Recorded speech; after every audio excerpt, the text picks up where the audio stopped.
Hi everyone, we're starting on lesson 6.2 today, radian measures and angles on the Cartesian plane. The Cartesian plane is simply the coordinate system composing of the x and y axes. A point xy represents a distinct point on a plane with respective x and y coordinate. The following are points represented in the figure below. Point P of 3 and 2 is represented right here. And point P of -1 and -2 is represented in Cartesian plane right here. Taking a look at example 1 from your learning resources. It asks us to find the angle that P32 makes with the horizontal x-axis. Using the trigonometric identity that we learned yesterday, we know that tangent of delta equals to the opposite divided by the adjacent. We already know the opposite is 1, 2, that's 2 units. And the adjacent is 1, 2, 3, 3 units. So that would be 2 over 3. And the last step we have to use the calculator for. So the inverse of tan of 2 over 3 is 33.7 degrees. A point in the plane makes an angle with the horizontal x-axis, which is this axis right here. If it moves anti-clockwise, then it is a positive angle. If it moves clockwise, then it's a negative angle.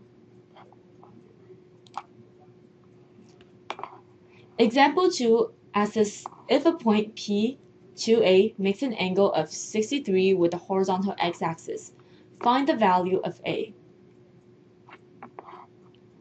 We already know tan equals to the opposite over adjacent, that's going to be A over 2. We know that delta is equal to 63 degrees.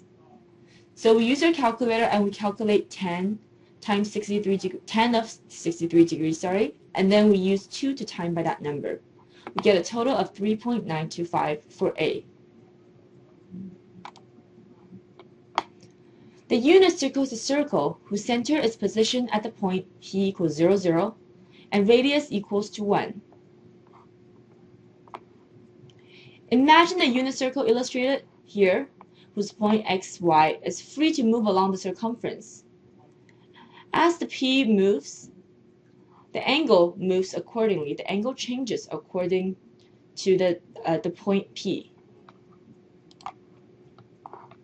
Recall from the Pythagoras theorem that x squared plus y squared equals to r squared. Replacing x by cosine and y by sine, the equation becomes cosine squared plus sine squared equals to 1, where r equals to 1 is the radius of the circle.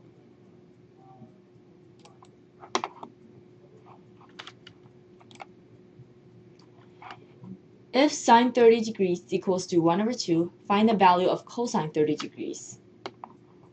So we use a relationship that we just described, and we plug in the values.